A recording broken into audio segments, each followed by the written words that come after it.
ചരിത്രത്തിൽ ലത്തീഫ് സാഹിബ് സൂചിപ്പിച്ചതുപോലെ രക്തസാക്ഷിത്വം ഒരു നിർവഹിക്കാൻ കഴിയാത്ത പക്ഷെ പലരും നിർവഹിച്ചിട്ടുള്ളൊരു പ്രതിഭാസമാണ്, ഫിനോമിനെ. ഇവിടെ തൊട്ടടുത്ത് പുന്നപ്ര വയലാർ സമരം രക്തസാക്ഷികളുടെ മണ്ണുണ്ട്. 10,000-ഓളം രക്തസാക്ഷികളെ അടക്കം ചെയ്ത മണ്ണാണ് ചുടികാടെന്ന് പറയും. വയലാറിലുണ്ട് 10,000-ഓളം രക്തസാക്ഷികൾ 946-ൽ രക്തസാക്ഷികളായ സ്ഥലങ്ങൾ. ഇന്ത്യയിൽ പല സ്ഥലങ്ങളിലും രക്തസാക്ഷികളുണ്ട്. പക്ഷേ ഷാൻ രക്തസാക്ഷിത്വമായി വ്യത്യസ്തമാകുന്നത്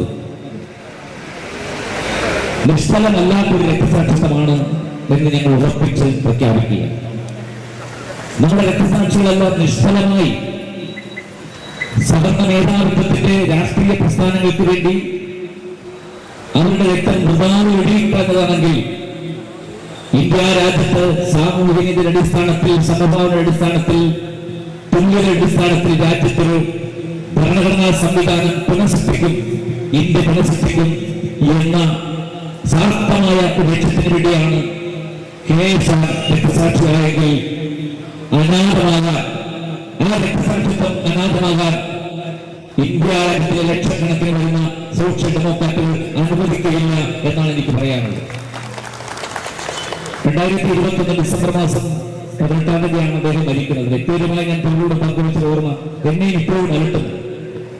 ഞാൻ 2021 ഡിസംബർ മാസം 15-ാം തീയതി കായംകുളത്തുനിന്ന് ആന്ധ്രാപ്രദേശിലെ സ്ഥലത്തേക്ക് യാത്ര പോകുന്ന എന്റെ വൈഫുണ്ട്. അന്ന് പോകുന്ന സമയത്ത് ഒരു ഭീകരമായ സ്വപ്നം കണ്ട് എന്റെ വീട്ടിൽ നിന്ന് എന്റെ വൈഫ് ഭാര്യയെ നിലവിളിച്ച് രാത്രിയിൽ. ഞാൻ ചോദിച്ചു എന്താണ്?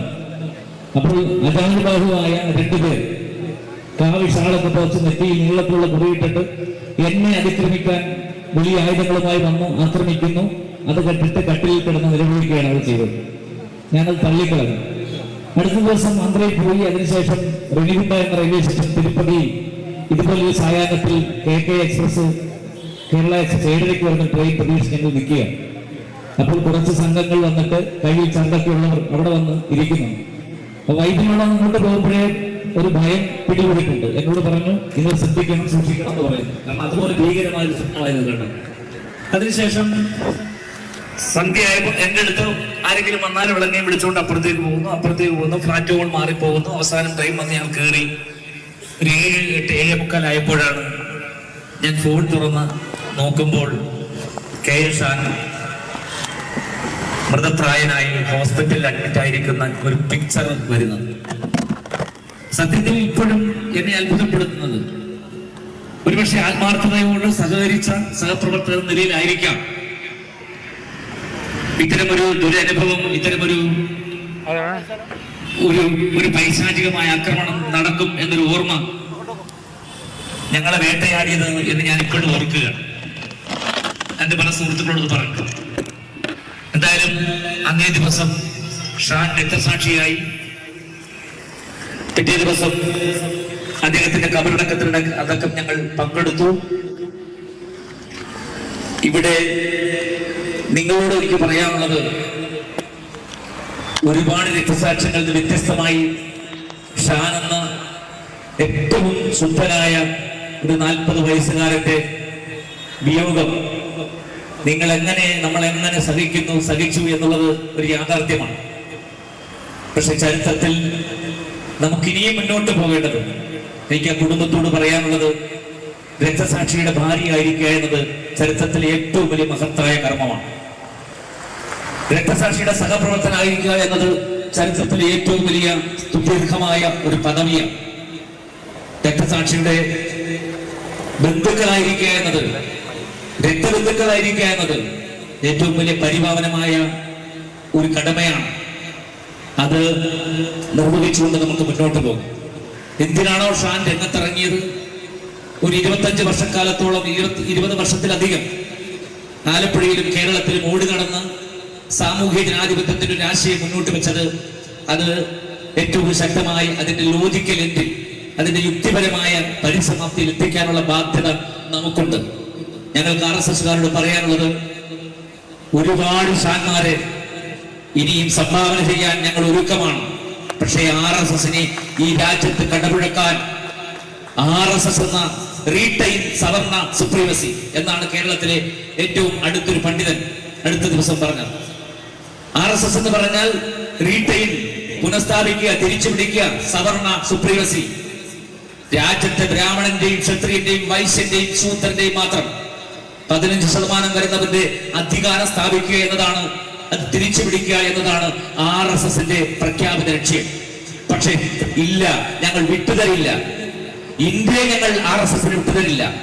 അധികാരത്തിന്റെ തിണ്ണബലത്തിൽ ശമ്പലിൽ വരെ നിങ്ങൾ ബുൾഡോസർ കൈകളുമായി വരുന്നെങ്കിൽ ഇന്ത്യയുടെ തെരുവുകളിൽ നിന്നുകൊണ്ട് അതിനെ പ്രതിഷേധിക്കാൻ ഏത് പ്രതിസന്ധി ഘട്ടത്തിൽ സോഷ്യൽ ഡെമോക്രാറ്റിക് പാർട്ടി ഉണ്ട്.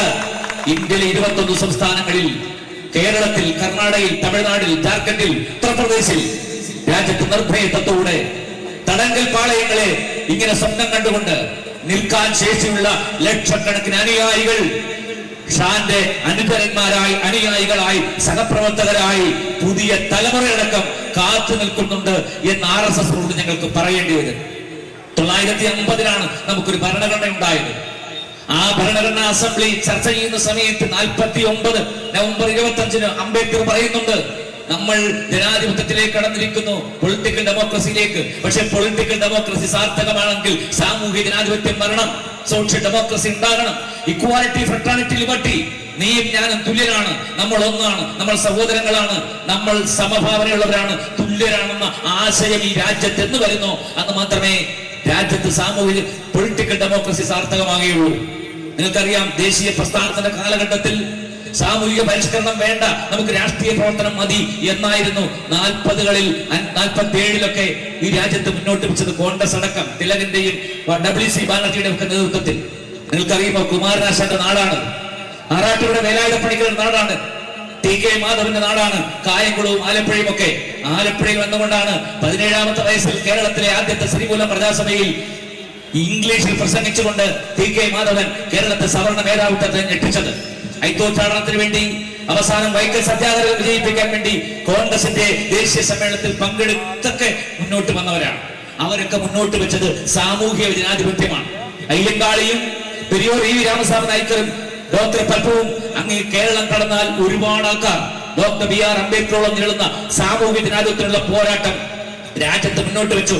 അതാണ് നമുക്ക് ഭരണഘടന നൽകിയത്, നമുക്ക് തിരിച്ചു കിട്ടിയത് ഭരണഘടനയാണ്. പക്ഷേ ഭരണഘടനയിൽ 7.5 പതിറ്റാണ്ട് കഴിയുമ്പോഴും സാമൂഹിക ജനാധിപത്യ മൂല്യം, തുല്യതയുടെ മൂല്യം ഈ രാജ്യത്ത് നിലനിർത്താൻ കഴിയുന്നില്ലെങ്കിൽ ആ സാമൂഹിക ജനാധിപത്യം തിരിച്ചു പിടിക്കുന്നവരെ ഇന്ത്യ രാജ്യത്ത് വിശ്രമമില്ലാത്ത പോരാട്ടത്തിന് ഞങ്ങൾ തയ്യാറാണ്. ഞങ്ങളെ ന്യൂനപക്ഷ ചാപ്പയടിച്ച്, തീവ്രവാദ ചാപ്പയടിച്ച് ചിലരൊക്കെ വരുന്നുണ്ട്. MV ഗോവിന്ദൻ മാഷിനോട്, പിണറായി വിജയനോട്, ഇന്ത്യയിലെ മുഴുവൻ കമ്മ്യൂണിസ്റ്റുകാരോട് ഞങ്ങൾ പറയും, രാജ്യത്തിന്റെ ചവറ്റുകൊട്ടയിലേക്കാണ് അത് പോകാൻ പോകുന്നത്. ഈ കാവ്യ പുരണ്ട ചുവപ്പ് കൊടിയുണ്ടല്ലോ, അത് ഇന്ത്യ രാജ്യത്തിന്റെ ചവറ്റുകൊട്ടയിലേക്ക്, ചരിത്രത്തിന്റെ ചവറ്റുകൊട്ടയിലേക്ക് പോകാൻ പോകുന്നു.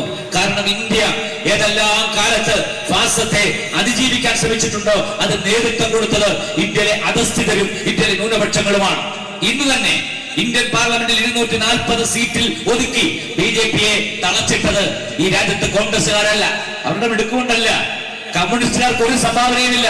പക്ഷെ ഇന്ത്യ രാജ്യത്ത് പിച്ചട, ദളിത്, അല്പജനസംഖ്യ എന്ന മുദ്രാവാക്യം, ദളിത്, ആദിവാസി, പിന്നോക്ക, ന്യൂനപക്ഷ ഐക്യം എന്ന മുദ്രാവാക്യം വിളിച്ച യോഗി ആദിത്യനാഥിന്റെ മണ്ണിൽ 43 സീറ്റ് ഇന്ത്യ മുന്നണിക്ക് സംഭാവന ചെയ്തത് കമ്മ്യൂണിസ്റ്റുകാരല്ല, രാജ്യത്തെ ന്യൂനപക്ഷങ്ങളാണ്, രാജ്യത്തെ ദളിതരാണ്. നാളെ ഇന്ത്യ നിർണ്ണയിക്കാൻ പോകുന്നത്, ഇന്ത്യയെ പുനഃസൃഷ്ടിക്കാൻ പോകുന്നത്, ഇന്ത്യയെ വരച്ചിടാൻ പോകുന്നത്, ഭാവി ഇന്ത്യയായി, ജനാധിപത്യ ഇന്ത്യയായി തിരിച്ചു പിടിക്കാൻ പോകുന്നത് ഈ സാമൂഹിക ജനാധിപത്യത്തിന്റെ ചാലക ശക്തിയായി മുന്നോട്ട് വരുന്ന ഒരു സോഷ്യൽ ഏജൻസി എന്ന നിലയിൽ, ഒരു മൂവ്മെന്റ് എന്ന നിലയിൽ, ഒരു പാർട്ടി എന്ന നിലയിൽ സോഷ്യൽ ഡെമോക്രാറ്റിക് പാർട്ടി ആയിരിക്കും. യാതൊരു തർക്കവുമില്ല. ഞങ്ങൾക്ക് പിന്നാലെ പാലക്കാട് തെരഞ്ഞെടുപ്പ് നടക്കുമ്പോൾ അവർ ചോദിക്കുന്നു, നിങ്ങളുടെ SDP-യുടെ വോട്ട് സ്വീകരിക്കുമോ? പക്ഷെ നിങ്ങൾ കണ്ടോണം, 2026-ൽ 2015 മാസം കഴിയുമ്പോൾ കേരളത്തിൽ തെരഞ്ഞെടുപ്പാണ്. 2029 അടുത്ത പാർലമെന്റ് തെരഞ്ഞെടുപ്പ് നിർണായകമായി ഇന്ത്യൻ പാർലമെന്റിലേക്കും നിയമസഭകളിലേക്കും കടന്നിരിക്കാൻ അതിശക്തമായി മുന്നോട്ട് വരുന്ന ഒരു പാർട്ടിയാണ്. ഞങ്ങളുടെ സംസ്ഥാന പ്രസിഡന്റിന്റെ അപ്പോയിന്റ്മെന്റിന് വേണ്ടി ഇവിടുത്തെ മാധ്യമ പ്രവർത്തകരുണ്ടല്ലോ, ഇങ്ങനെ മൈക്കുമായി ക്യൂ നിൽക്കും. നിങ്ങളുടെ പിന്തുണ ആർക്കാണ് എന്ന രാഷ്ട്രീയ സത്യത്തിലേക്ക് ഞങ്ങൾ 15 വർഷമായതേ ഉള്ളൂ ഞങ്ങൾക്ക് തുടങ്ങിയത്. രാജ്യത്ത് ഒരു 10 വർഷത്തിനപ്പുറം, ഒരു 15 വർഷത്തിനപ്പുറം ഇന്ത്യ രാജ്യത്തെ ഏറ്റവും ശക്തമായ ജനകീയ പ്രസ്ഥാനമായി മാറാൻ നമുക്ക് കഴിയട്ടെ. അത് ഊർജ്ജമാകട്ടെ, അത് ഇന്ധനമാകട്ടെ. KA ശാന്തി ഓർമ്മകൾ, രക്തസാക്ഷിത്വം എന്ന് മാത്രം സൂചിപ്പിച്ചുകൊണ്ട് എന്റെ അധ്യക്ഷ പ്രസംഗം അവസാനിപ്പിക്കുന്നു. ഊഷ്മളമായ അഭിവാദ്യങ്ങൾ.